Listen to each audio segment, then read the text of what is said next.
Surprise! It's not just some music, it's my voice! Woo! So I've seen some people do voiceovers for their Speedarts, and I thought, hey, that's not a bad idea, so I've already forgotten all the reasons why. I'll just do it cause past me put all these things under the just do it section of my brain, so no use arguing.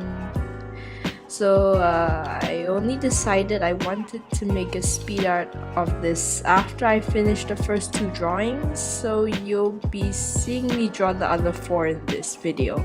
At the end, I'll scroll them on screen in sequence.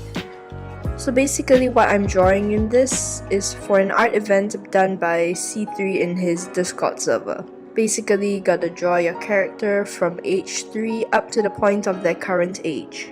And this may be the best time to do a little summary of life, leaf, and wither story-ish. At least what's being shown in the images in this, which is ages 3, 5, 8, 10, 13, and the current 15. So the first one, which I'll flash over the Speedart for a few moments, is life at 3 years old. Leaf and wither don't exist yet because life hasn't split, so not much to say about this one. What's she reaching out towards? Could be her mom, dad, Linda, R, one of R's ravens, you know, just simple hallucinations from R, nothing really harmful yet. The next is 5-year-old life, and as you can see, she is doing a little crying. The "I'm a good girl" statement is to her mom, who often displays dissatisfaction towards life.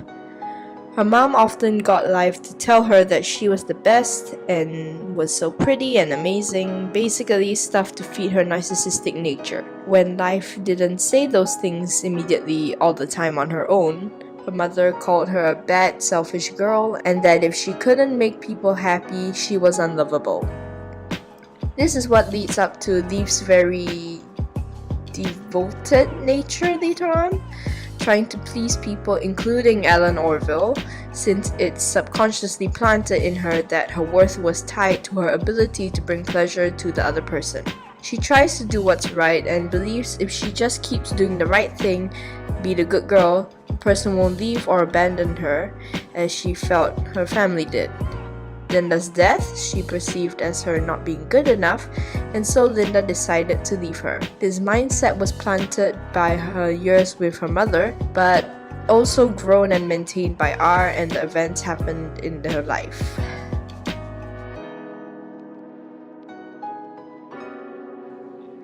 The next is her at 8 years old, which I might still be drawing in the Speedart or I'm on the next one. I don't know. I'm not recording this while looking at the video itself. I'm not used to this, so bear with me. Yep, the drawing is Leaf at Linda's gravestone and Ellen Orville behind her. For people not clear on what happened, when she was 8 years old, Linda was killed in a mass shooting when visiting the city. Leaf was left alone in Linda's house, being checked on and given food by their neighbor, Mrs. Landon, who was a good friend to Linda. Ellen Orville, a registered sex offender who moved in from the city after being released, seized this opportunity and began hanging out with her. He befriended and slowly pressured and manipulated Leaf into doing certain things she didn't want to do on a sexual context. He basically sexually abused her, including rape. This event caused Leaf and Wither to grow the way they did as they entered different mindsets to cope and protect themselves.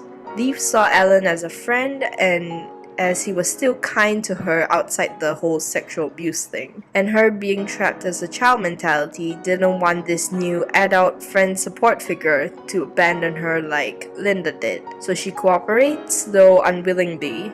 Wither did try to fight back, but not much a malnourished child can do against a grown man. Skipping the details on that, next is 10 years old, where Storm and Swart scared off Alan when he tried to drag her to his house. Leaf and Storm quickly became best friends, and Storm became her new pillar figure. Whatever game Storm wanted to play, no matter how reckless or dangerous, Leaf would willingly or unwillingly join along, not wanting to be abandoned should she fail to please Storm. But yeah, Storm helped Leaf leave the house more than before, as Linda's paranoia forced her to keep Leaf in her house for safety and other factors. Storm helped Leaf learn simple things of the outside world and be more explorative. Though Leaf is quite scared of new places, she trusts Storm and feels safer with her. The next is 13 years old, and that is when my written books begin. I'm rewriting all 10 books, so you can't really see the whole big mess because I've taken them all down for now to rewrite them. But I have rewritten some chapters for the first book, and I will be linking that in the description. So warning, it really sucks and I'm not a good writer. I hope I don't regret doing this, please. Please have mercy. Okay, anyway, here is the original squad of friends, minus Pax, cause I simply just couldn't fit her in naturally, cause I have a limited skill in art, as you can obviously see. So here we have 13-year-old Leaf with Storm, Saurus, and Swift. All the names start with S other than Leaf. Anywho, the 13 to 15-year-old time period is when the events of the book occur, and it's probably the most happiest and eventful period of her life, with a whole roller coaster and all that. But at least she has a wider friend circle and it's all good.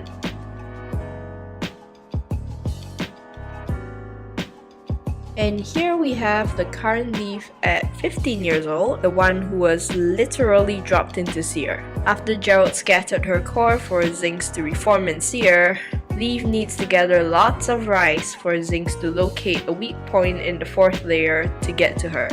I call this portion the darkest hour part of the story so far, since she has no way of contacting her friends. She's in a new place, alone, in an entirely new world, with no Storm at her side.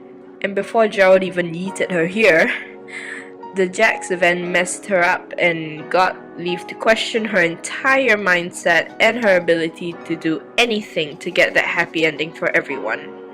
So yeah, basically an existential crisis of some sorts, you know, just, yeah.